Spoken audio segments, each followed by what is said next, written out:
Trade, but it's Russell L. Bates. I'm the third. My dad. I know that. Yeah, it's lately.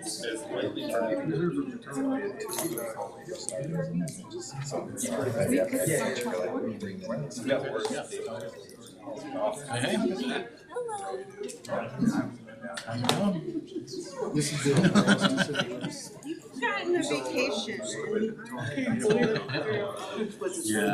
Aren't you glad you didn't say, let's go to Florida instead of? I mean, we planned on that trip 9 months ago, and it's like, Good evening and welcome to the City Council Study Session meeting of Tuesday, October 15th, 2024. There are 3 items on the agenda. The first of these is discussion regarding amendments to the tree ordinance. Jason, is that you or is that? Oh, it's Ashley. I'm sorry. You're good. I'm always here for the fun legal stuff, ordinances. Don't fall asleep on me today, okay? So, long time coming. I took this over actually November of last year. So it's been almost a year of city staff plugging and chugging. Multiple revisions on this to try and get the best version before you guys. And obviously, if you have any feedback, concerns, questions, please shoot them at me as they come. I'm happy to address anything. First of all, just a general overview. So there's, anytime you update an ordinance, there's gonna be some definition changes that come with additional sections or just for currentness. We've updated the regulated and prohibited activities, made it a little bit beefier than what it was before, but also the scope is super narrowed compared to what you see as existing. We've also established a licensing process for certain types of tree work, and then there's a permit process before you can engage in certain types of tree alterations, and then we input our abatement process that we have for weeds and grass into the tree ordinance. Certain tree protection plans and requirements for construction projects, making the utility companies give us a notification when they come in and do major work so we know how to clear it out and there's not just dead tree piles hanging out. And then we updated kind of the historical tree designation that you see currently to do tree districts instead, more functional way. So first, the major substantive definitional change is kind of clarifying what actually is regulated under the ordinance. That's going to be the term regulated tree that you see everywhere. Those include private street trees, which are your trees growing in the right-of-way, the street public right-of-way, and outside of a commercial tree district, which I'll get to later, or trees that are growing on City of Norman owned or operated property.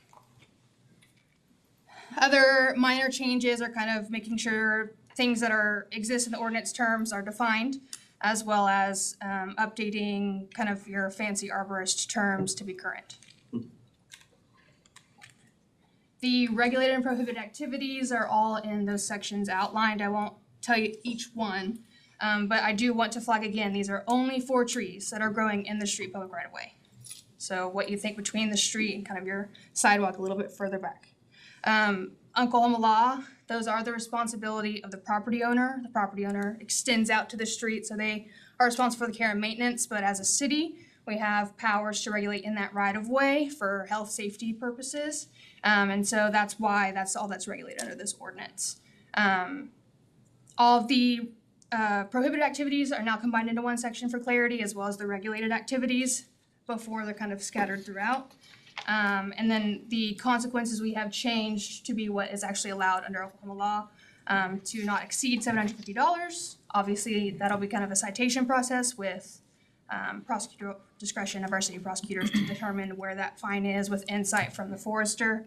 And we also have an option for remediation in lieu of fine, so you can do some replanting to kind of mitigate against what that fine amount would be. And then all the fines that are collected go to the tree fund, which helps support replanting operations within the area. Licensing, this mimics all of our other city licenses in Chapter 20. I went there first to see how we do things and then copy and paste it. So nothing different here for how you apply. When the license expires is the same for other city licenses, as well as the initial registration and the renewal fees mimic and are very similar to what we already have. So the application will be through our city view e-permitting system. Parks is working on getting both the licensing and permitting forms finished and finalized. There is an initial registration fee of $100 and then annual renewals of $25. Same thing like our other licensing the city forester is gonna be the authority that can revoke licenses. But there are appeals processes that go through the city manager and then to you guys. Permitting, our general rule is you need a permit before you're altering or removing any regulated tree. Again, those trees only in the street right away. There is a huge exception here though, for case-by-case analysis. So in that permit, you're gonna say, hi, I need to remove this tree. This is the reason why, and then our lovely forester reviews that and says, yeah, that's good, or actually, can you replant, or is there a way we can save this tree? So there's case-by-case exceptions available for those that need them. There's also weather and environmental events exceptions for when we have those crazy ice storms and it's mass chaos with trees, right? Applications go through the Parks and Rec Department. Like I said before, Parks team is creating that and has in the process of finalizing it. And then we have the same appeals process for other permits. All right, tree abatement. In the current existing ordinance, there's not really a good abatement process, and lots of my digging, we have the same authority that we do with kind of our grass and weed abatement to do for trees as well. So kind of input that. It's the exact same process that you'll see in our trees and weeds, which is 16,300 something. But it's the exact same process, nothing new. We have worked with code compliance, and there is a process to actually get this on the ground running so everyone knows it's coming. The new construction process is basically a tree preservation plan. So all that entails is just giving the forester a heads up of what your project's gonna impact. What trees in the street right away are gonna go. If you're gonna do any replanting, that's great. We just want that ahead of time when it's coming with the plat, so the forester has some input before we're getting all the way to planning commission and trying to redo things. And then finally with the utility companies, we cannot regulate them. That is the job of the Corporation Commission. So I want to just make that very clear, that they're exempt from our licensing and permitting because their authority is the Corporation Commission, not us. But we have had multiple conversations with OG&E and OEC about kind of doing a notification process for us, because we've had some events in the past where trees are left behind, we didn't know they're coming because they notify the property owner but not the city, right? So working together there to just give us some 24-hour notice when some big tree work is going to be done so we can take care of things on our end. And then the tree districts, new way here, they function very similarly in terms of getting approved by Parks Board. Both have to go to Parks Board and get approved by them, as well as with a district management plan. That district management plan is going to be created by the forester and the parks team, and will mandate how those areas are supposed to be maintained. The only difference here is the commercial is going to be a specific designated commercial area where we have already gone in and planted trees for beautification purposes. So we've assumed the responsibility for those. Technically, those trees are in the street right of way of a private property owner. They're supposed to maintain them under law, but we came in and planted them, so we're going to take care of them. Parks will designate all of those after this comes to fruition to Parks Board, so it's very public. There's nothing currently existing, and all get adopted after this. Historical is kind of your resident focused. It'll be residential areas. It's going to be community buy-in there, so 51% of the residents to support a district, which the goal is kind of those really large, historic, beautiful trees that if you cut them down, they're really hard to replace. And so there's value there that we want to protect. And if all the citizens get on board, then great. I think we'd all be happy to help them out with that. The perk of doing that then is that the city can help out. Major storm event comes on, we'll help, kind of clean up and repair.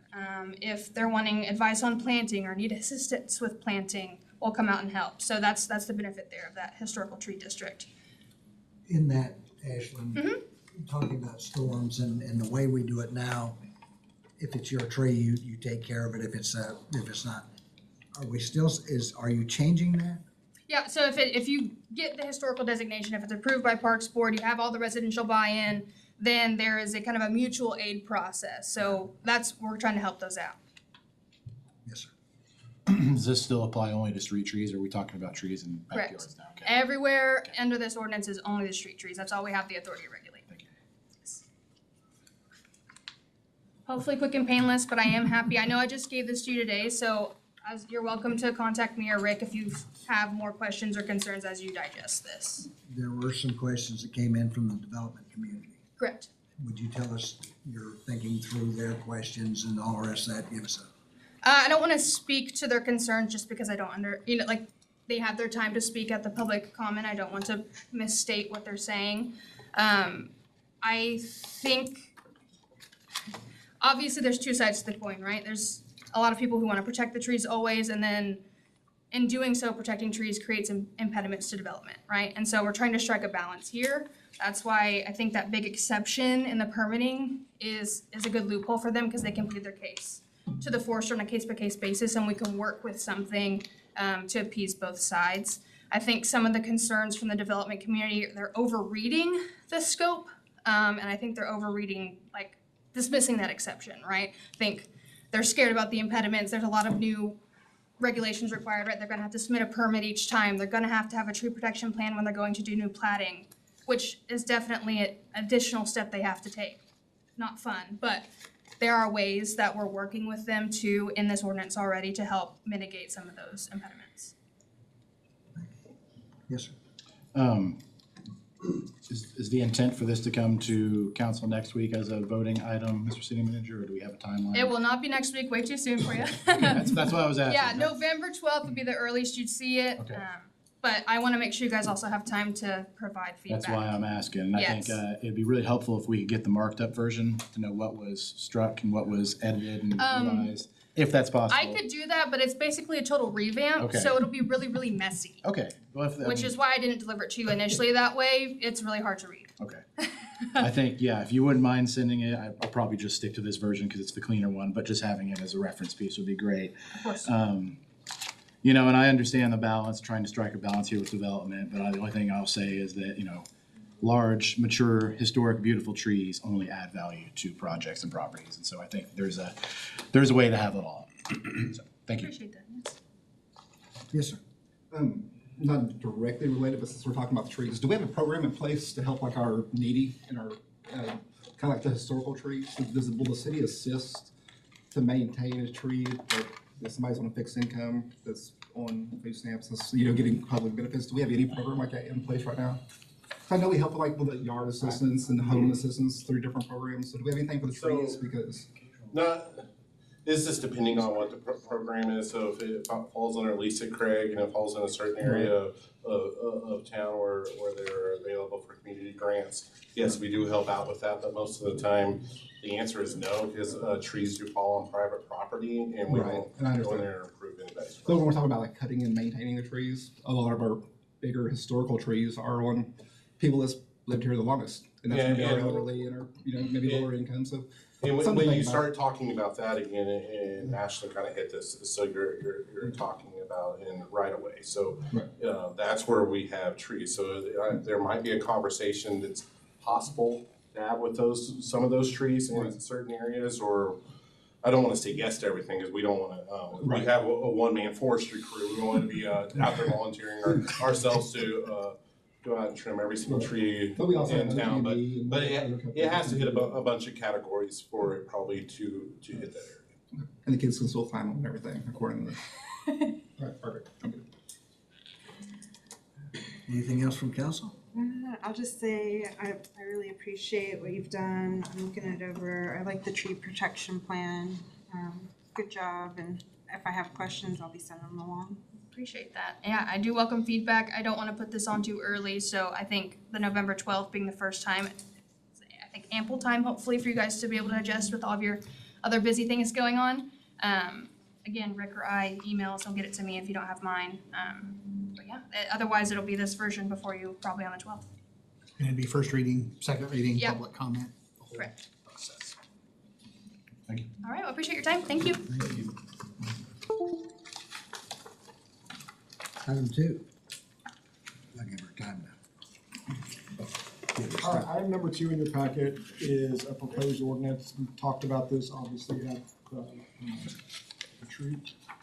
And it is seeking to amend our council times, specifically with regard to meeting. Instead of starting at 6:30, there's an the proposed amendment will start council meetings at 5:30, as you see there in A1. And then in C, we talked about the issue of super late council meetings and how we don't really seem to be very productive a lot of times when we go super late.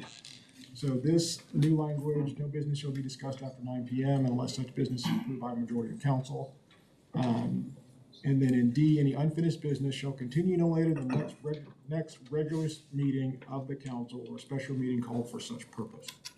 So those material changes are, again, starting at 5:30, no business discussed after 9, and then if there is business that's pending at that time period, it can go forward if a majority of council approves it, and if a majority of the council doesn't approve it, then it will be moved no later than the next regular business meeting.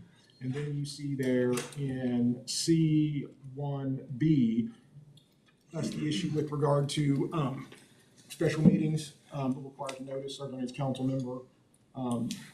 It has to state the date, hour, and location of the meeting, as well as the purpose thereof, and then the proposal is to strike that request, that it be signed by the mayor or 5 council members, and that came from the city clerk's office. But those are sort of the proposed changes based on the feedback that we got at the retreat for changing council time. Thank you. When we have the hard cap of 9 PM, does that also include miscellaneous comment? No, it does not. Okay, so we basically jump straight to miscellaneous comment? Correct. Okay. I think that's my biggest fear with any of this is just limiting public engagement, and taking that opportunity away from people. So as long as, that is still intact, I feel okay about the change.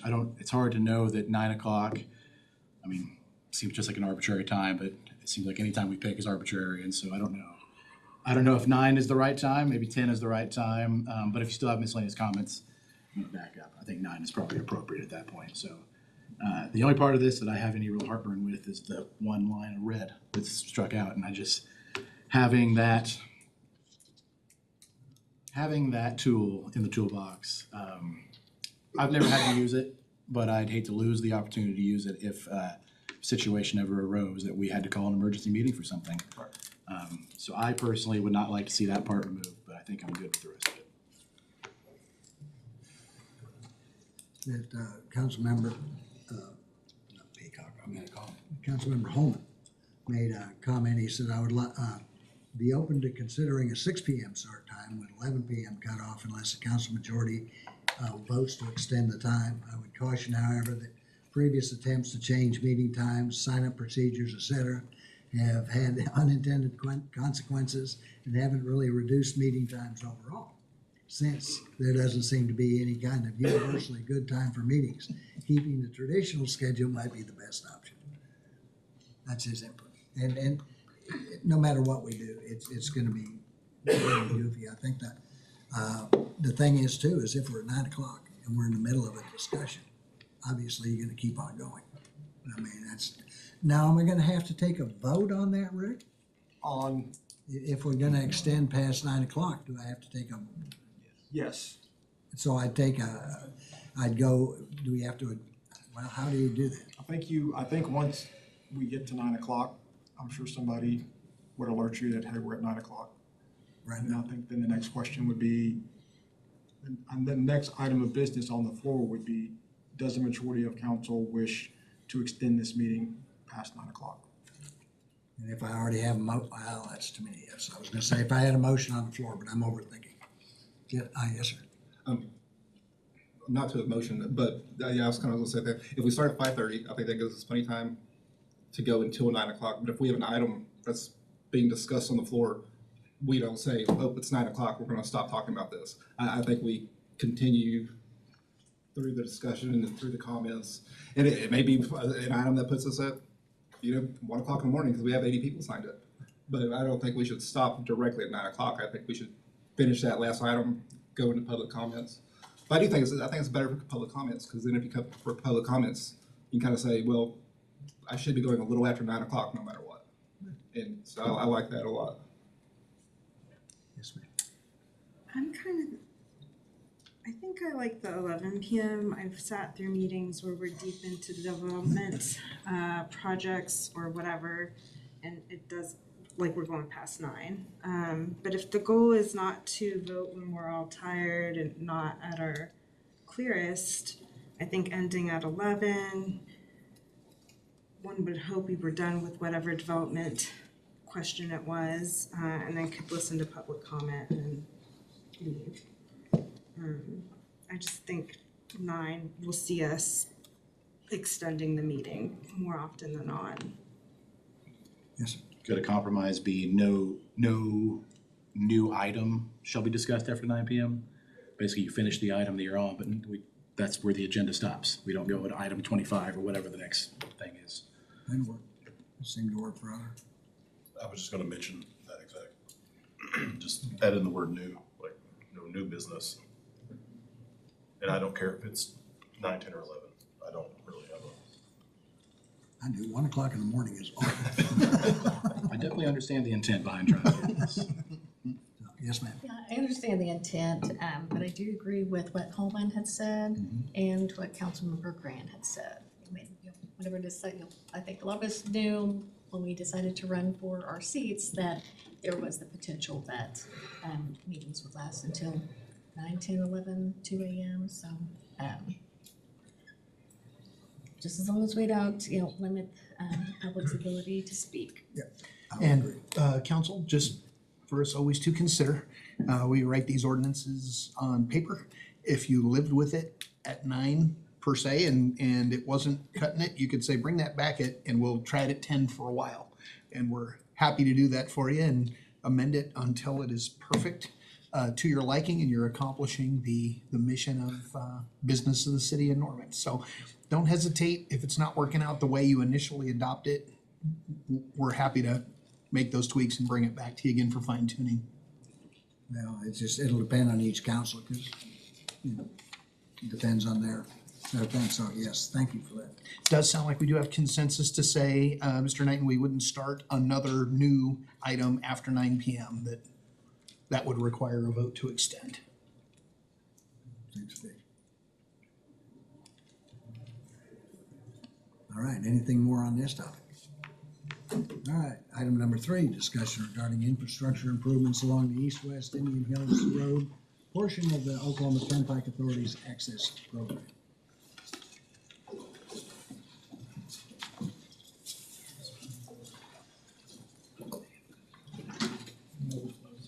Oh.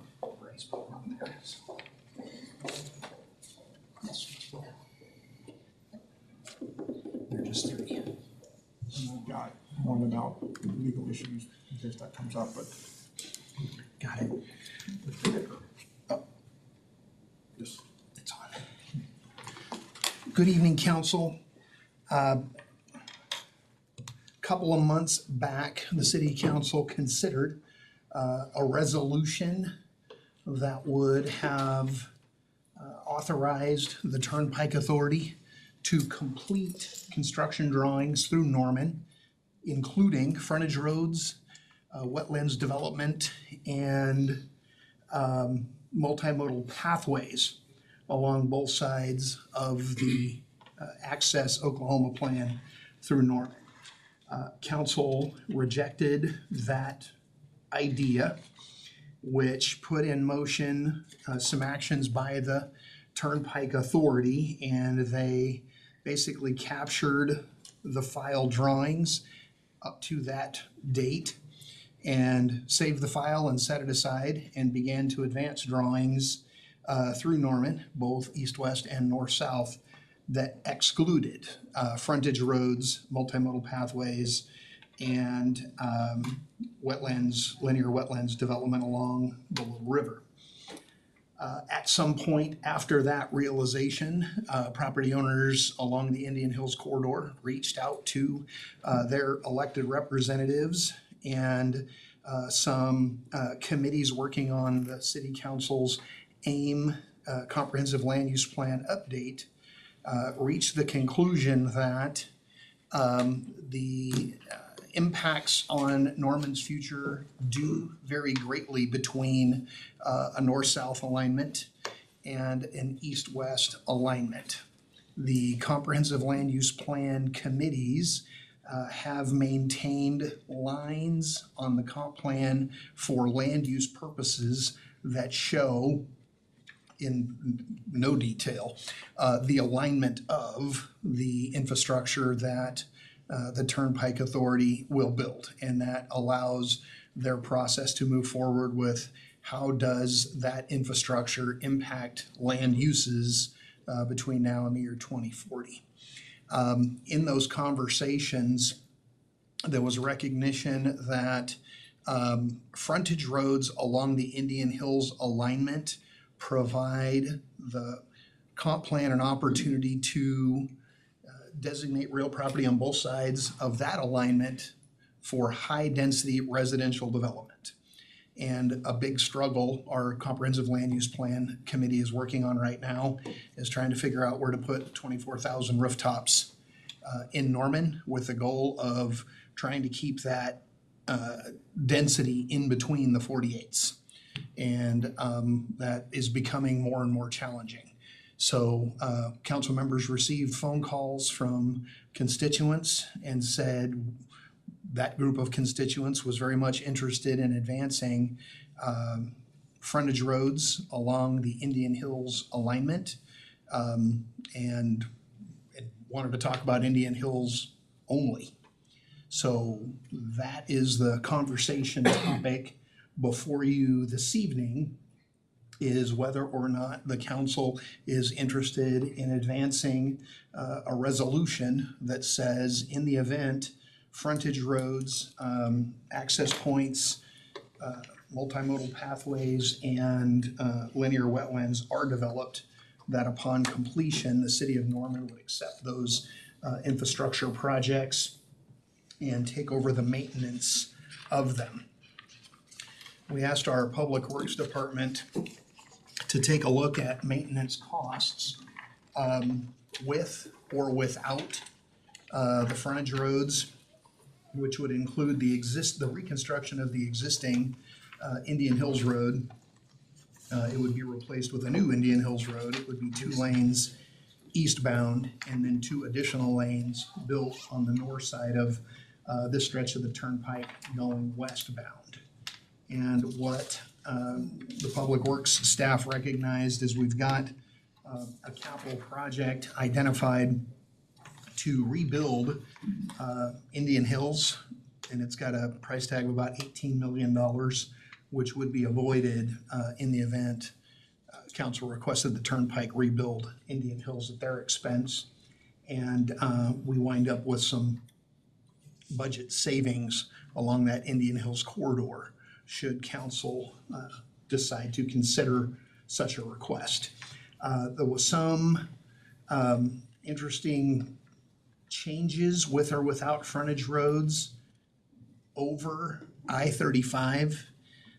With frontage roads, there was an indication that a bridge structure would take the frontage roads over the railroad tracks, and they would include the development of grade separated railroad crossings at BNSF on the Indian Hills alignment. And without the frontage roads, the structure over I-35 would terminate west of those railroad tracks, and it would remain an at-grade crossing. So that's some interesting topography when you think about coming off of a structure in a relatively short distance to a stop sign at an at-grade crossing of BNSF. So that was just one of the differences we recognized with or without frontage roads along Indian Hills. And staff's here to answer any questions you may have, and if we don't have the answer, we'll be happy to track that down before any further consideration council may have on the subject. Is there any consideration of not connecting the east side and west side of the highway frontage roads? Or is that illogical not to put them together? We'll ask one of those 2 traffic engineers back there, because I'm an accountant, so I couldn't get a really good answer. So if the frontage roads were to be constructed on the north and south side, they would connect across I-35. That was one of the items that was included. And our understanding is, without seeing anything more than what's on the Access Oklahoma with the revised alignment without the frontage roads, we still believe that they will take Indian Hills across, so it will connect east-west across the interstate. Are these maintenance costs, are they annual? I see 20-year cost of maintenance. Are these annual costs, or are they? This is cumulative for 15 to 20 year service life. Okay. Just picking a time frame that seems logical. And we went through and actually on the without frontage roads, we looked at it mile by mile and looked at the pavement rankings that we have and kind of made what we thought would be a logical expenditure over that time frame and included that. And then we looked at if those are all new frontage roads, what do we think may be a reasonable cost over that same time frame, which would basically be a crack sealing program. Okay, so that's over 20 years, not annually? Yes, Not sir. $3 million annually? Yes, sir, that's cumulative. All right. Are there any other kind of tertiary costs that are included with this? Signalization, not intersections near the turnpike, widening of roads near the turnpike? I mean, are there costs outside of this scope that will be the city of Norman's responsibility? And certainly a lot of that's gonna depend on what our traffic flows show, because we're not gonna put in traffic signals or stop controls unless it's warranted, and we have systems in place to do that through the MUTCD. So that's how we make those determinations at a later time. And also, as far as widening of roads, the only roadway at this time that we're anticipating widening is 36. The other roadways, we think will keep functioning as they are today. But certainly if we saw a huge increase in traffic at that time, we can start looking at what accommodations need to be made to be able to handle that at a future date. But So- that is not included in these costs. Mr. Sturts, and just when you said that, we have a project, I think it's a bond project for a 48th Avenue widening, 48th Northwest.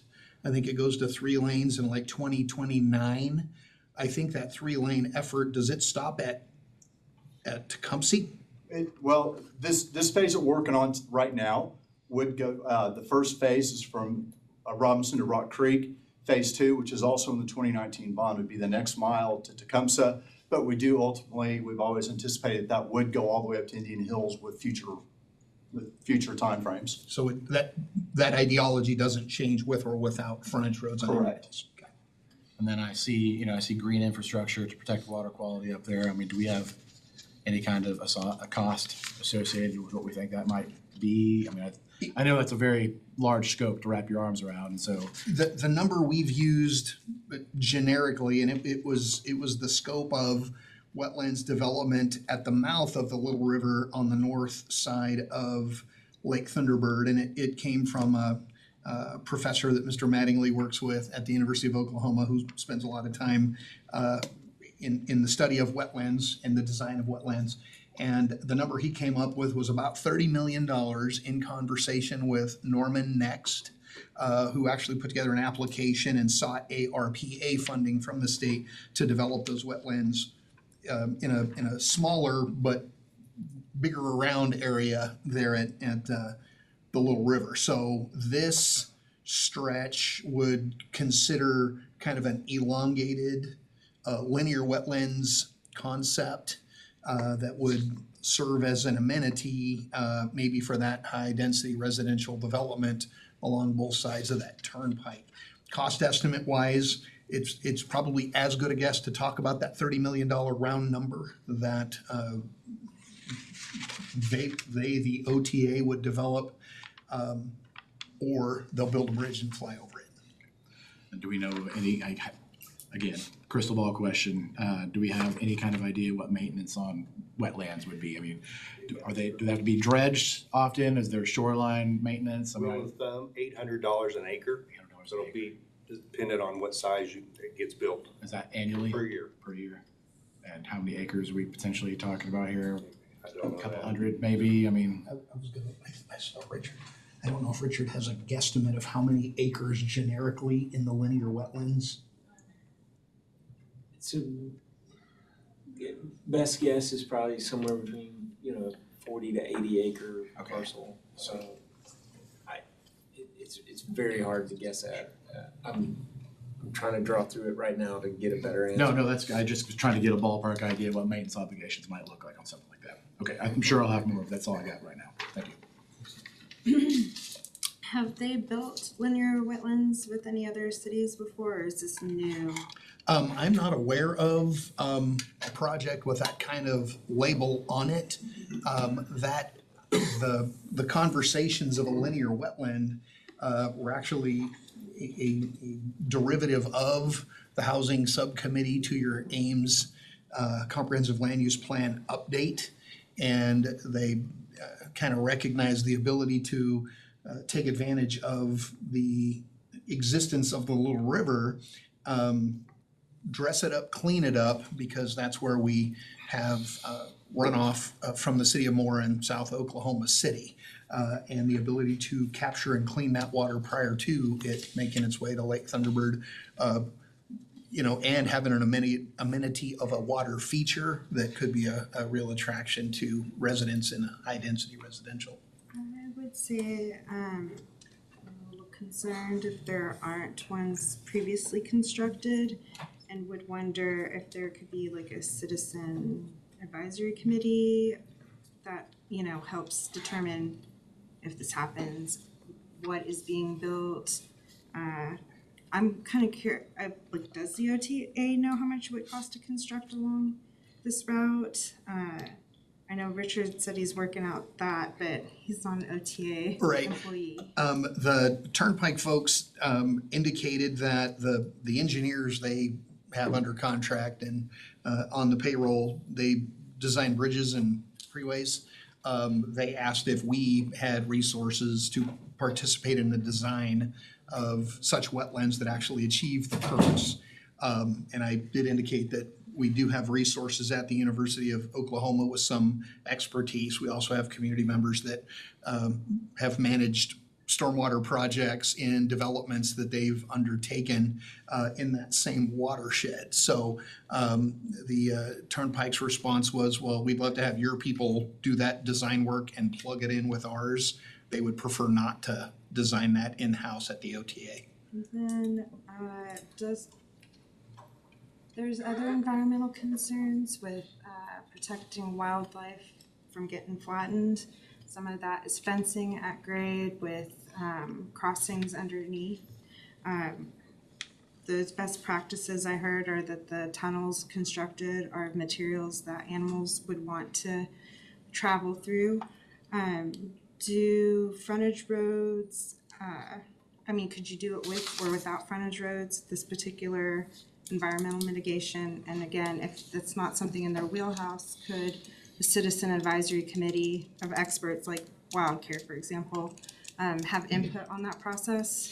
I know there are parts of infrastructure that have wildlife tunnels underneath some of the elevated structures.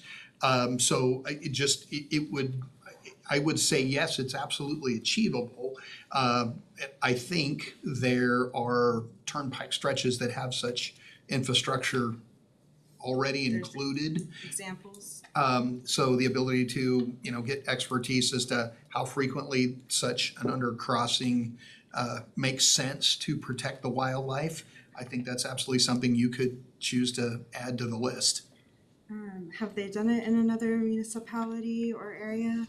There are stretches I've driven on the way to Tulsa that I recognized those types of crossings. So I do believe they have included that infrastructure in other segments. And yeah, I'm just kind of curious, well, if a resolution doesn't pass and we care about this and it's coming, then how do we mitigate if that is not covered? What would the cost of that be, that fencing and that earthwork? The closest example we have of a scenario where such consideration happened after the fact, we did receive a communication from the mayor of Hera, Oklahoma, and they had not considered the installation of a sewer line and a water line under the turnpike alignment through Hera. And after the turnpike was complete, they went back to say, hey, we need to stick a couple of pipes under there. And they were allowed to do so, but it was at the expense of the city government, so. And they have done the wildlife on both the H.E. Bailey and the Creek Turnpike, so they have done it on other projects and have experience with it. Was that something they did out of best practices or something that was in a resolution and guaranteed? I don't have that By information Okay. with me. We could certainly try to get that information. I do know that the professor that Daryl was referencing that's doing these wetlands where is he? He's up in Osage County or somewhere like that working. He's got other, it's not like his first project. And so I think the linear arrangement of those, other than a large box, basically, is what I understood. Because what he's doing is he's putting plants in there to filter the dirt particularly, and any kind of trash that comes down there. And so these would be, as I understood our conversation, a series of ponds that would flow to each other, each one pretty shallow, but having some kind of aquatic plants in it. And I did ask wildlife experts about linear wetlands, and I mean, this project will irrevocably alter the landscape for the wildlife, and so what goes back potentially may provide habitat that was lost. I'm not saying all of it, but I think the way it was described to me was, think of a web of an ecosystem, and when you're cutting through it, you're messing up, predator, prey, all the habitats for reproduction, so. The ability to coordinate fencing in strategic areas to direct wildlife crossings to designated places, as opposed to a deer trying to cross 70-mile-an-hour, 80-mile-an-hour turnpike, I'm sure is in everybody's best interest. Oh, well, I was thinking the wetlands, like, it's a turtle thing, but it's more than just that, turtles. It's like frogs and other things that I imagine potentially would live there. I'm unclear. So, would be nice to have a little more conversation on that. We'll make that so. Stephen had some questions. I think this has been answered, but you tell me if it's not. How will it address not only existing runoff pollution from Norman, Moore, and Oklahoma City, but also the pollution caused by the existence of the turnpike itself? There is monitoring that already takes place along the Little River, and we have existing monitoring stations that would be identified as upstream and downstream of their project, and would be able to identify changes in the constituents in that Little River water flow. So I know Mr. Mattingly has a crew, and Mr. Sturts has a crew of all of our stormwater professionals that do all that monitoring and reporting to DEQ, et cetera. Thank you, sir. And then he asks, why are frontage roads necessary for the higher density housing, changing subject, along the north side of Norman, given the densest areas of Norman are currently not near a highway? I'm gonna ask if I can impose on the Housing Subcommittee Chair of your AIM Steering Committee, who actually has spent an awful lot of time studying that subject about the ability to put high density along both sides of Indian Hills in a way that does not currently exist in Norman. Mr. McCown, if you would be so kind. Certainly, Mayor, I didn't completely hear your question. I apologize. I'll read it again if you'd like. Why are frontage roads necessary for higher density housing along the north side of Norman, given that the densest areas of Norman are currently not near a highway? Fair point. It's a fair question. I've been working on this a really long time, going back to the 2004 comprehensive land use plan that we're currently working under, then on the 2025 plan. And the pattern that we were looking at, and I don't know how many of you will remember, the alignment was shown up here, a half a mile north of Indian Hills Road. And it didn't make sense up there. You only got the negative. All you got was the negative. This neighborhood in the city of Moore would get the negative. Anything that was built here would only get the negative. When we looked at other things the OTA had done around the Quail Springs Mall area, where which really stretches from Portland all the way over to Kelly, but the main development is kind of from western May, Pennsylvania. I think I've got those out of order, but that zone through there has attracted all kinds of development. And the main thing that you see with high density development, the development of apartment communities, is people want to be where there are retail shops and restaurants. the retail industry has really moved over into the restaurant sector. So it's places to go and things to do and places to eat. In fact, you know, all of this stuff is tied together, and you'll see trends in new multifamily apartments. Kitchens are getting smaller. People aren't cooking. They don't have ingredients inside their apartment to cook. Those are real things that are happening. So it's the totality of all of these things together, where you've got the frontage roads, which allow for the commercial activity, which then makes the multifamily project also viable.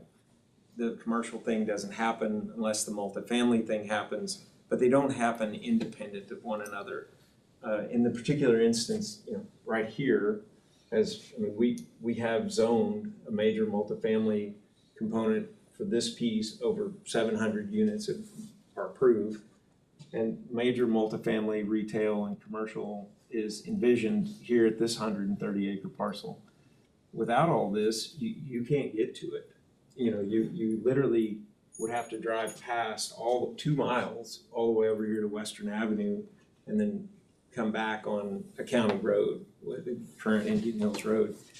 That's not at all a viable commercial option.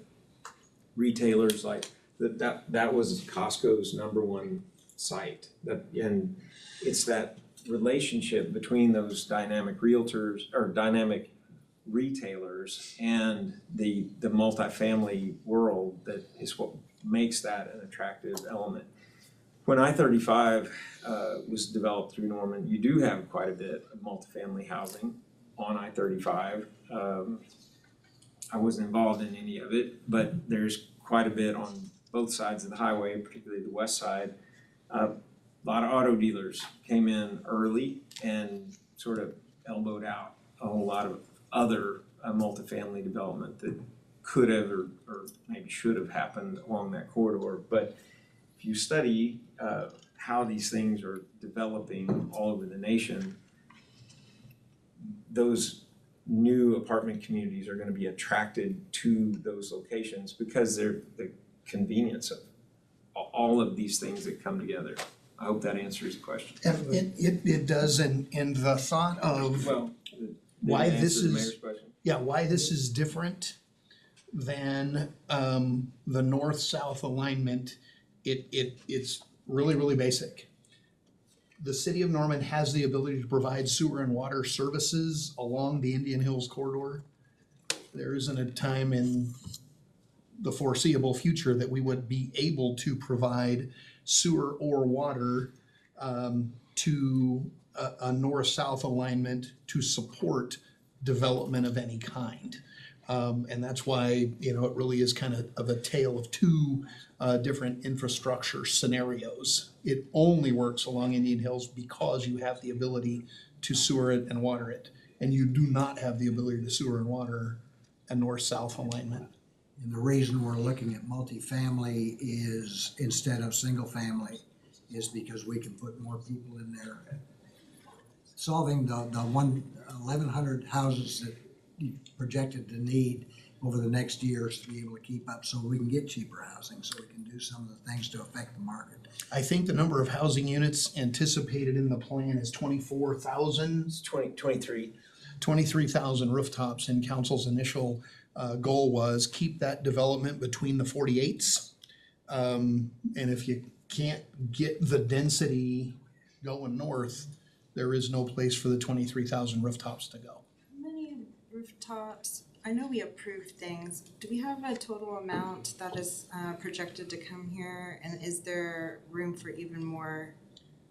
There is a lot of room. Council has approved some plats that do include multifamily along this alignment already. Is that like 1,000, 2,000? Mr. McCowan identified 700 that we approved. I don't know if we're aware of more multifamily already approved. There's 300 approved on the north side. There's your 1,000 as well. So we're about 1,000 in what's already approved. So, but yeah, there's substantially more room for more. I would say That assumes a 1.5% growth rate, which is what we seem to have been having for the last few years, 1.5 to 2, if those people need a place to live. Right.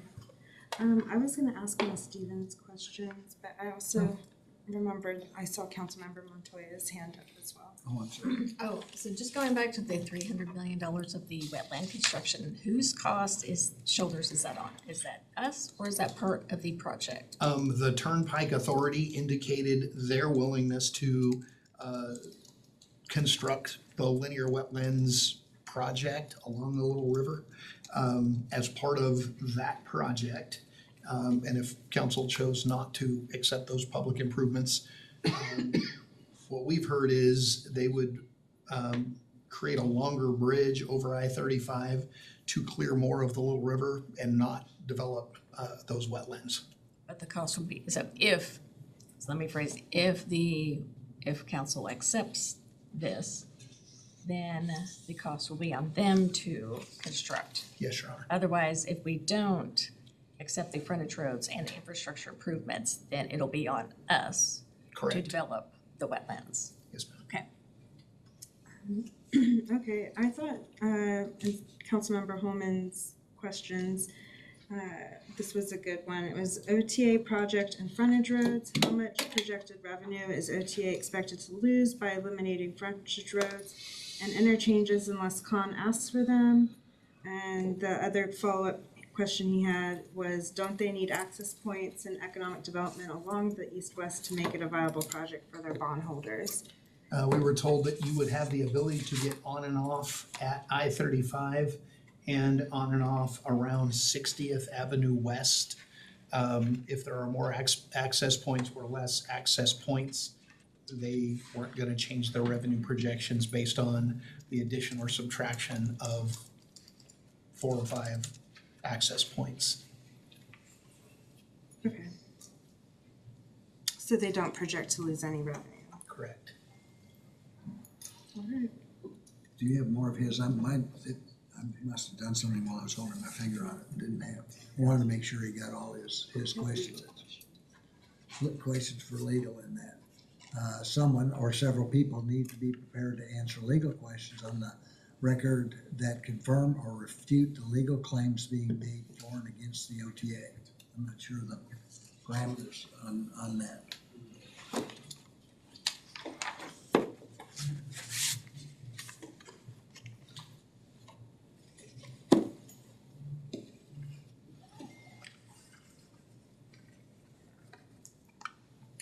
All right, I can tell you or give you some answers to the legal questions that I'm aware of, that I've seen. One of them involves 69 OS section 1716B, which concerns the lease of real property to the authority by subdivision agencies. And the second argument I've seen is under 69 OS section 3004, which talked about connecting or feeder roads or streets. All right. When evaluating the argument under 69 OS section 1716B, it's helpful to start with this Oklahoma Supreme Court case in 1977 called State Ex Rel. Remy versus Agar. And this case was a taxpayer bought a key tam action seeking recovery and the quieting of title in the name of the city of lands upon which the city dump was located. Our dump used to be located down by the Little River, actually behind the current water reclamation facility back there. That's where Norman used to dump its trash. You guys can imagine the river moves on occasion, so the river had moved, and there were some questions about the boundary. It appears as though the city had gained a little bit of real estate because the river moved a little bit to the south, and there was an effort by the city at that time to sort of resolve those issues. And one of the things that ended up happening is the city transferred about 160 acres to the private property owner on the other side of the river. In this case, this plaintiff said, I don't think that that land transfer was legal, so I'm gonna file litigation to try to recover that property that the council gave up at that time. What's helpful from this case is this statement by the court that talks about the issue of public property and a municipality's ability to alienate that public property. And the court said a municipal property held in a governmental capacity that is for public use cannot be sold without special legislative authority unless the public use has been abandoned or the property has become unsuited for continued use. And essentially what that means is if the city has property that's been dedicated to the public for public use, the municipality cannot sell that property unless there's special legislative authority or the public use has been abandoned or the property has become unsuited for continued use. For example, the park across the street, Andrews Park, still used as a park, dedicated to the public. Council could not sell that property to another public entity or to any other entity unless there's some legislative authority that says we can do that, or again, the property's been abandoned or has become unsuited for continued use. Now, I understand this Remy case is from 1977, but it was actually cited in this 2021 case by the Oklahoma Supreme Court, and that involved the sale of 8.8 acres of parkland. Again, Tulsa tried to sell part of the park, and that issue got challenged, and in this case, the court cited this Remy case for that rule. You can't sell land that has been dedicated to the public for public use. So if we look at the language of 69 OS 1716B, what that says, and I've sort of trimmed this down to take out the language that really isn't applicable. What it says is all municipalities are hereby authorized and empowered to lend, to lease, lend, and grant, or convey to the authority, and we're talking about the Oklahoma Turnpike Authority, at its request upon such terms and conditions of the proper authorities of such municipalities may be reasonable and fair, and without the necessity for advertisement, order of the court, or action or formality other than the regular and formal action of the authorities concerned, any real property which may be necessary and convenient to the effectuation of the authorized purpose of the authority, including public roads and other real property already devoted to public use. If you remember, in Remy, the court said you can't sell property that's been devoted to public use without special legislative authority. 1716B is the special legislative authority that would allow the municipality to lend, lease, or grant, or convey to the Turnpike Authority any property already dedicated to public use that may be necessary with regard to constructing a turnpike. That's all this does. It doesn't say that the city has the authority or that the OTA has to grant or has to obtain the city's consent before building a turnpike. What it says is it gives the city the authority to lend, lease, or grant to the Turnpike Authority any property that's already been dedicated to public use that is necessary for a turnpike. So in other words, this statute is a special legislative authority talked to about in Remy that allows a municipality to alienate property that's been dedicated to the public if it's necessary for a turnpike construction. It only concerns public roads and other real property already devoted to public use by its terms. It doesn't apply to private property. It doesn't prohibit the Turnpike Authority from using its power of eminent domain to acquire private property for the purpose of constructing a turnpike. And it doesn't require that the OTA get consent for anything other than any public road or real property that they may need for the purpose of constructing a turnpike. Moving along to 69 OS Section 3004. Sections 3001 through 3020 of Title 69 of the Oklahoma statutes grant any county or a combination of cities, counties, or towns, a resolution of the governing boards, discretion to jointly create a public trust for the purpose of planning, financing, constructing, and maintaining or operating a toll expressway upon locations now hereinafter authorized by Section 1705 of Title 69. Essentially, what this statute does is gives municipalities the same authority to construct tollways that the OTA has. But to do that, you have to create a public trust, and it has to be done under this provision in, again, sections 3001 through 3020. Section 3004, which is specifically the one that I saw somebody refer to, authorizes a public trust created under section 3001 to improve or construct connecting or feeder streets or roads to the toll expressway, even though such connecting streets or roads would be free roads.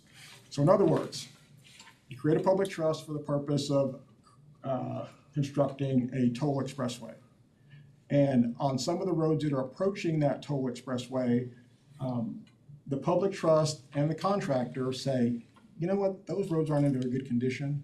And we want to use some of this revenue that we're generating as a result of this expressway to improve these connecting and feeder streets or roads to the toll expressway, because those roadways are free. You don't have to pay anything to travel on the roadways up to the toll road, but you can use some of the revenue that you obtain as a result of the toll road construction to connect some of those connector roads. That's all this does. Again, it doesn't provide that the OTA has to get the city's approval before connecting a turnpike. It simply says, number one, it applies to public trust. And if you compare the definitions, I mean, what I've seen, I think the confusion is there are different definitions of toll expressway and different definitions of projects or turnpike projects. Toll expressways, again, can be constructed by public trust, created by municipalities, whereas projects or turnpike projects, those are what the OTA is authorized to construct. The definition for toll expressway is in 69 OS section 3011. Again, for the purpose of this act, the term toll expressway is defined to mean any urban, toll urban, or rural expressway or expressways which may consist of separate sections or segments separated by intervening highway or street connection, which may be laid out wholly or partially within the corporate limits of any incorporated city, and the cost of the construction of which has or is to be paid for by revenue bonds issued by the public trust. So tollway expressways are paid for by revenue bonds issued by the public trust created under section 3001. And if we look at the definition of project or turnpike project, which is in the enabling statutes with regard to the Turnpike Authority, a project or turnpike means any express highway, superhighway, or motorway, wayports, aviation transfer centers, or aviation hubs constructed under the provisions of this article, it's Article 17, by the authority. So there's a difference between what a toll expressway is and what a project or a turnpike project are. One is paid for by the public trust, one is paid for by the OTA under the provisions in those enabling statutes. So the conclusion is neither one of these statutes require the OTA to obtain a municipality's consent before constructing a turnpike project. The OTA has eminent domain powers granted to them by the state. And again, 1716B essentially allows, that's the statutory provision that would allow the city to transfer property that has been dedicated for public use to the OTA if that was appropriate. And then again, section 3004 applies to public trust with regard to the creation or construction of toll expressways as defined in 69 OS section 3011. So those are the legal questions that my understanding are out there. If anybody is aware of any other legal questions, I'd be more than happy to look into that. One of the other questions that Stephen asked was in paragraph 5 or section 5. He asked that we put down to Douglas to 48th Avenue Northeast. Why 48th Avenue Northeast? Why not 36th Avenue Northeast?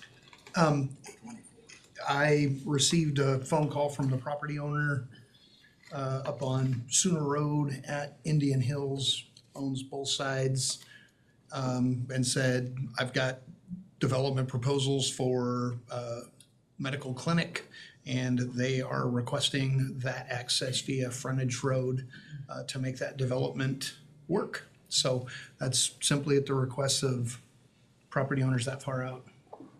It just seemed arbitrary. I didn't know what. Yes, ma'am. Okay, so does the OTA need a resolution to build the east-west connector as it is reflected on the website right now, without the frontage roads, without the additional access points?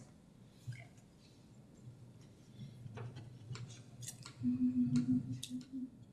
That's it for now. That's it for now. Okay. Further thoughts or comments? My tongue's getting. Yes, sir. Well, the suggestion that frontage roads be required for high-density housing is kind of insane. We don't need one-way roads to be able to build apartments. We have apartments on lots of things that aren't frontage roads. there is no need for these frontage roads for high-density housing. Just,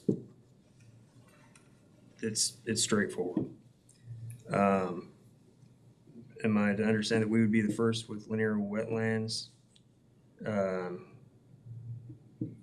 We are unaware of an existing linear wetlands development in any other project component of the turnpike.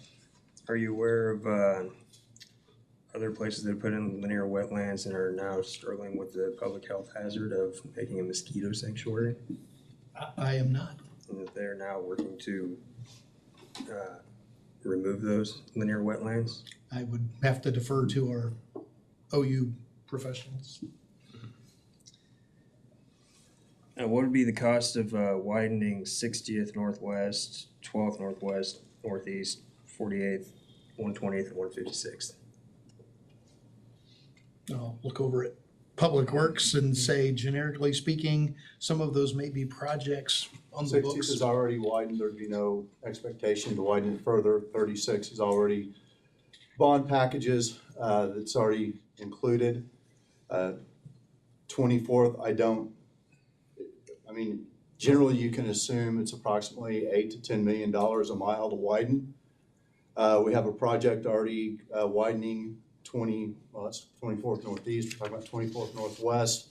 We don't have that on the schedule. I don't know that this would cause us to put that on the schedule. The next one would be 12th Avenue Northeast, which is already 4-lane. There's no expectation that it would need to be widened. And then 120th and 156 are both outside of city limits where the interchanges are located. Are they outside of city limits or are they right on, They are, are they jogging? what I through saw, little they're corners? actually outside, both of those interchanges are outside city limits. But the roads do extend back down into They do. Norman. So those are not direct costs of the construction of these access points, so yes, this is accurate, this could be accurate what you guys have put together, but it doesn't include all of the costs that are associated with it. Because if it's, I mean, if you're insisting that we need these frontage roads for high-density housing, then these access points are gonna have a lot of traffic, and that's gonna need all these roads to be widened. If high-density residential, Rick, if you go back to that slide with the map, if high-density residential does take place, the idea is that you want those high-traffic generators to be located on major transportation corridors, as opposed to trying to put, a 700-unit apartment complex on local residential streets, because they would be plugged up at from 7 a.m. to 8:30 and from 4:30 until 6 p.m. So yeah, that concept of put your high-density traffic generating multifamily residential along those corridors and take full advantage of the width and the traffic volumes that infrastructure is designed to handle. Is Indian Hills the local residential road? Right now, it's a 2-lane built to residential standards is my It's guess. basically a county road, and from the interstate to 48th Northwest, we already had that in the 2019 bond package to be widened to 4 lanes. So speaking of bonds on the, with capital expenses that we're looking at without frontage roads, how much of that could be covered with grants? We apply for about every grant under the sun, road construction related. And we won't get any of them until we get them. We can't predict when we're gonna get That them. is absolutely the guarantee. But so how much of these do we think? Now, I know like with 36th Avenue, we've been trying on that for a few years.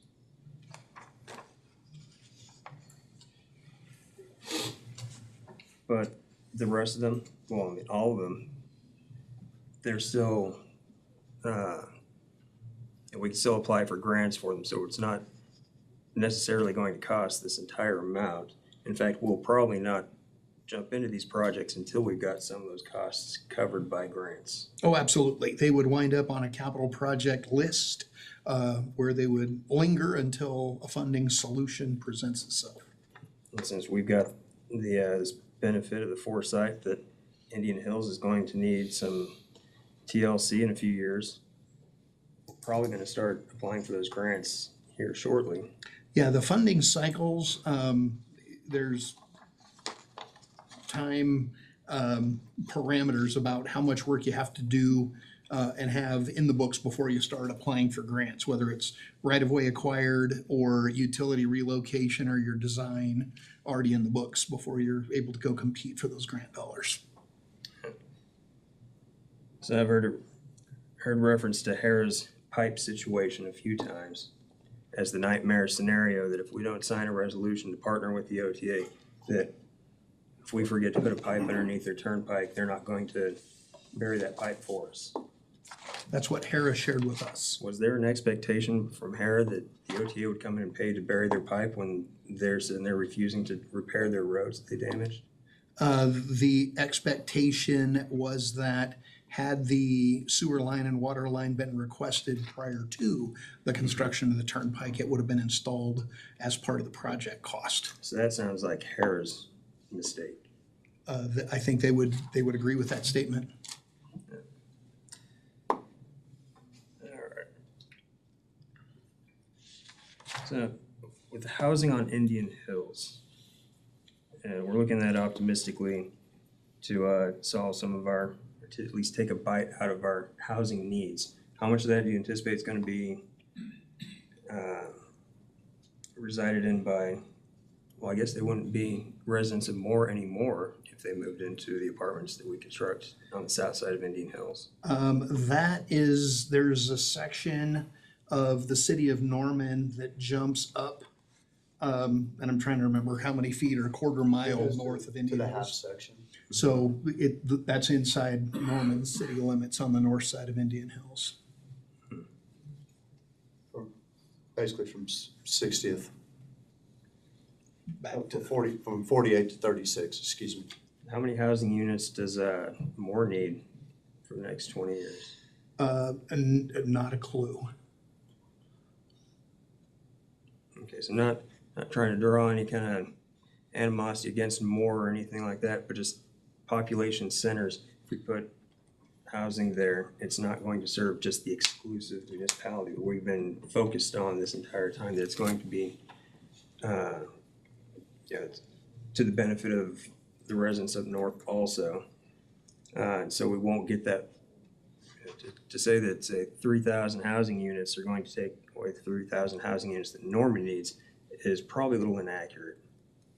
I would say, yeah, any housing unit built in the South Metro, once it's built and for sale or for rent, it's first come, first serve. And depending on the affordability we're able to achieve in Norman, that will dictate who winds up lining up for those housing units. I mean, we hear from Norman residents looking for affordability make their way to Moore and find more affordable housing options. So yeah, there is no way to say if you built 3,000 multifamily units there, only Norman residents are allowed to rent. But that's the same for Moore in Oklahoma City as well. Wherever those units are going, people are gonna fill them up. We know that. And it'd be nice to put our high density housing right where people have to pay $5 a day to drive to work, right? And there's no contracts in discussion right now. So this resolution isn't going to commit them to doing anything, correct? That is correct. Step one, a resolution would allow them to finish construction drawings to 100%. And before construction began, and I'm trying to remember the name of that particular contract, would come back for execution. This does not result in the city of Norman accepting those improvements. This is just saying we have a willingness to do that. Before construction began, actual contracts that were binding would be executed by both parties. So all these dreams could just stay dreams. Always. Yeah, for a lot of this, I kind of feel like a broken record. I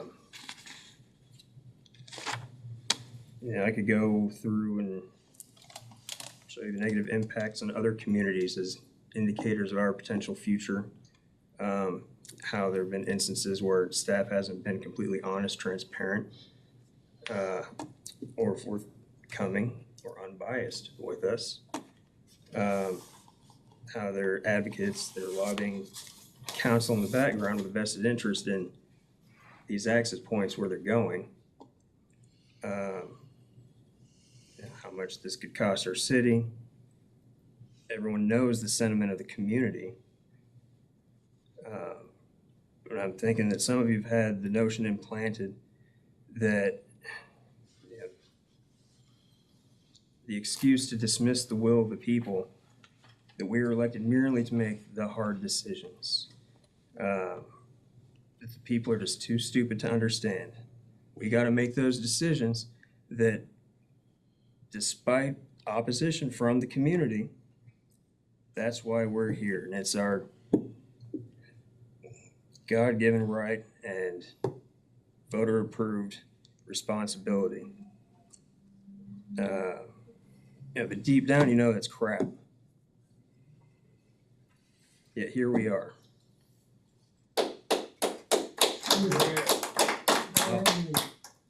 Please, Rob. You're disrupting the other meeting. No, I think he deserved it. I think he deserved does that not. applause. I think he deserved that applause. I'll sit here quiet. Well, I appreciate it. I have a feeling it's not going to have much of an impact on the outcome. For whatever the resolute reasons are that go unspoken, that authority to make the hard decision seems to be all that the council needs. And there shouldn't be any surprise that the people don't trust this council. Because a lot of the times, I don't think I trust this council.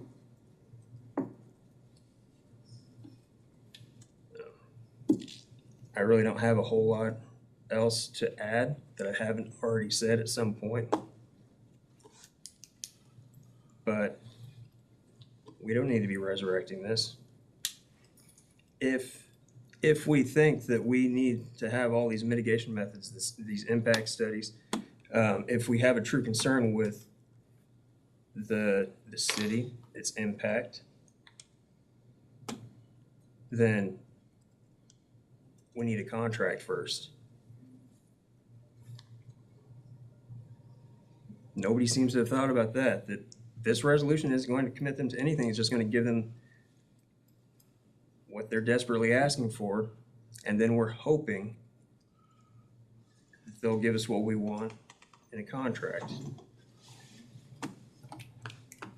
So that's all I got. Yes, sir. Definitely not trying to color the conversation in any way. This is really just for clarity. Hypothetically, say we pass a resolution, we get to the contract phase, and the things that we put in the resolution aren't honored in the contract. Do we have the ability to revoke the resolution? Or is it too late at that Well, point? there's a couple of things I think may help. And I did have a chance to go back and look at the video from March 29th, 2022 study session, where OTA did come down and bring their folks to answer questions. And of particular significance on that video, it's, if you look at it, it's at 2 hours, 14 minutes and 55 seconds, where the engineer who's responsible for the environmental part of this talked in depth about the environmental process that they're going through, talked about the fact that they were willing to share that information with us once they get it. So I think some of the issues may be, obviously as this process goes along, there's going to be additional information that you're going to have that's going to give you a little bit better of an idea as to how you want to proceed. The way that we talked about this before was resolution, obviously asking them to do certain things or requesting certain things, and that will be followed up by a contract. So the contract would have to be approved by council. And if council doesn't agree with what it says in the contract, you don't have to approve it. I mean, it's that simple. If there were a set of circumstances where there were elements in the contract that at some point in time you felt like weren't delivered, then the remedy is to file a breach of contract action. because that's what that would be. I mean, if you sign it and they sign it, and there's something that happens that results in some deficiency, the option would be to file a breach of contract action in district court. I mean, obviously, you could try to negotiate to see if you could come to some agreement with how to resolve that.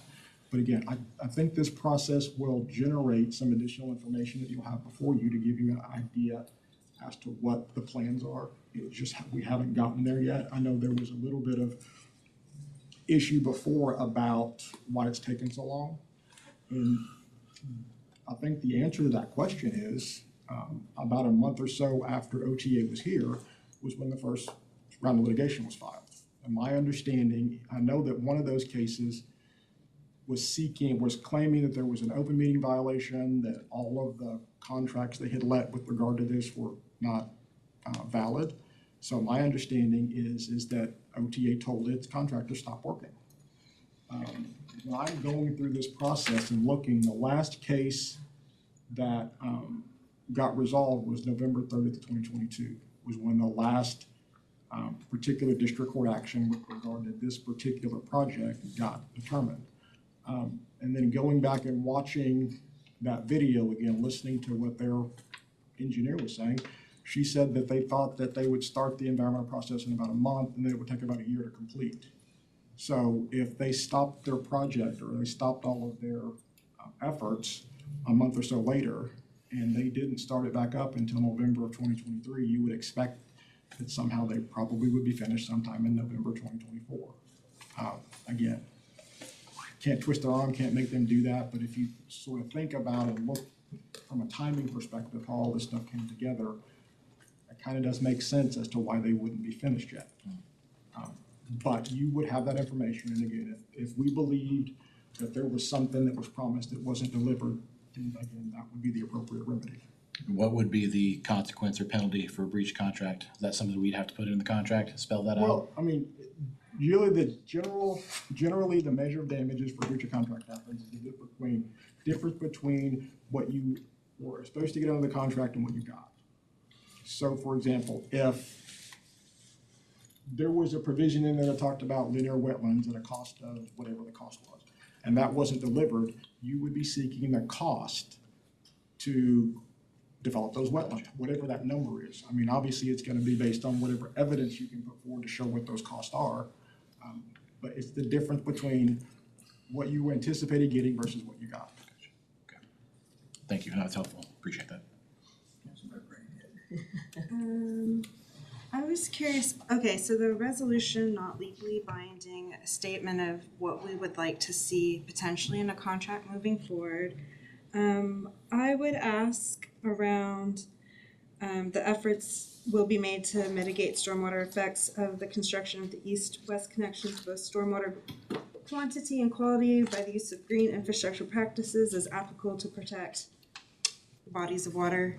Is that an appropriate place to put, I'm calling it citizen advisory committee, but expert advisory committee? Like, I would like to make sure that since wetlands haven't been done before, that there is this understanding that if this happens, that they're tied to using experts. So the thought of finishing that statement to say through the use of or through the participation with Norman Community Group and local experts in the development and implementation of wetlands. Yes, and the wildlife that would go in them too. I just want to make sure all that environmental. And maybe the appropriate place to put that may be in the contract, because I think whatever their study looks like, I think for protecting our interests, you probably would want to have an expert that we hire to look at that, to give us recommendations on this is what you should put in there. I mean, obviously, I don't think we have anybody on staff that would have that expertise. And again, I think the appropriate place to put that would, at that level of specificity. It's too granular. Right, would be in the contract, because again, I can only go on what I saw on the video from what with the questions being asked and the answers that were given was, yes, it was specifically stated that we are doing a NEPA style study. So that's what their expert said. And then when the question was asked, will we have access to that? The answer was, yes, you will. So it may be one of those deals where you get that study, you give it to your expert to say, based on this information, what is it you think we should require in terms of mitigation? Because that's my understanding is NEPA studies are for the purpose of identifying those potential environmental problems and then making recommendations on what's necessary to potentially mitigate any negative effects. So we would be looking at that for the purpose of saying, in a contract, this is what we think you should do, or this is what we're requiring that you do from a contractual perspective to mitigate this risk that was identified in your study. And if I heard correctly, maybe you would see contracts in November or later?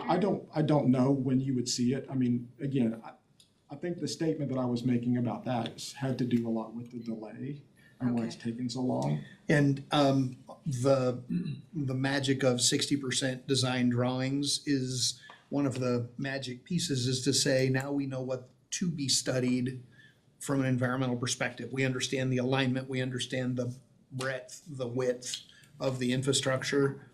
We want to go study that. So that's why it hadn't happened prior to getting to the 60% design benchmark. Okay, thank you. Yes, ma'am. Okay, Rick. So whenever we rejected the resolution back on August 27th, did that stop the east-west connector from being built, being constructed? No. Is there anything we can do as a governing body to prevent the OTA from constructing the east-west connector? There isn't anything I can think of, and there isn't anything I've seen.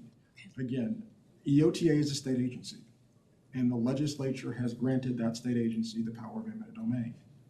And as a general rule, eminent domain is taking a private property for the purpose of some public use. There isn't anything we can do to stop that. So similarly, we couldn't pass a resolution or an ordinance demanding that the Oklahoma Lottery Commission allocate X number of dollars to our public schools. Correct. Okay. Other thoughts or comments? There was a question asked about rooftops in the east-west alignment. Through Norman, I believe the roof count is 52.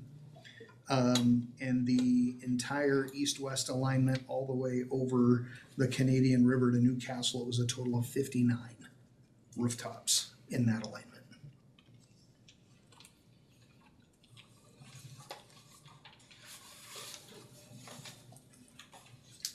Their experts said they're doing a NEPA style study, and that's their standard practice. You would have to go and really look at, I mean, her comments were fairly lengthy, explaining all of the different federal statutes that they believe that they have to comply with. I know she said they were doing it for this project. I don't think there were any questions asked about other projects. And I mean, you really would have to listen to her because she talked pretty in depth about the environmental studies that they're doing. And I picked up on when she said that NEPA may apply. So my understanding from is that they're doing everything except maybe the socioeconomic part of that. But that was her statement. And I mean, that's the only thing I can go on is what their engineering expert is telling us that they intend to do with regard to the environmental study for this particular project. And it appeared to be pretty in-depth. On which part of the east-west connector? As far as I know, all of it. I mean, they talked about things like Indian burial grounds and those types of issues that may be, and there could be something along those lines anywhere in that east-west connector. I mean, it's not limited to issues with regard to the waterways. I mean, there were a number of different federal statutory provisions she talked about. But I would recommend going back and watching it so you can get a better understanding of exactly what she said. And then, of course, the next thing you're going to be asking is that what they actually did? to give you an idea with regard to whether they doing what they said they were doing. Any implication that they're doing any kind of significant environmental impact study? Ask to see the environmental impact study of the Kickapoo. Spoiler alert, doesn't exist. This isn't their standard practice. The NEPA study they're referring to is probably for the 404 permit they needed to go over the Canadian River.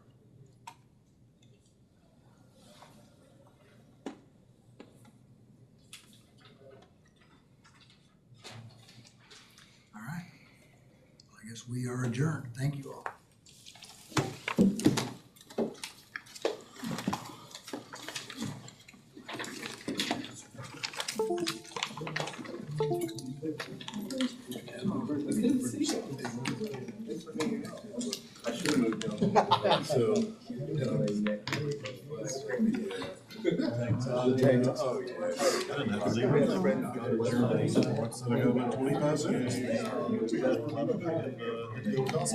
Oh, yeah, they had never been on the radio.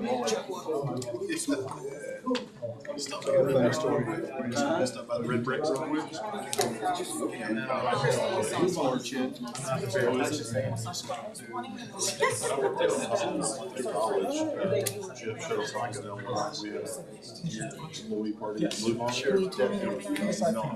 can I find that? Is it on YouTube? He steps in front of me. And he goes, whoa. I said, sir, I was gonna try to go. He says, no, you can't go. Sir, you told me to stay right here's your picture. And he looks at me and he goes, all right. And he goes, I said, I'm staying right here, sir. I'm kind of laughing. I mean, my son's like, 280 pounds, got arrested, cops laying hands on him. And then I made some guy as well. And that's the video you did. And he just laughed. He goes, all right, that's what we're doing. That's it.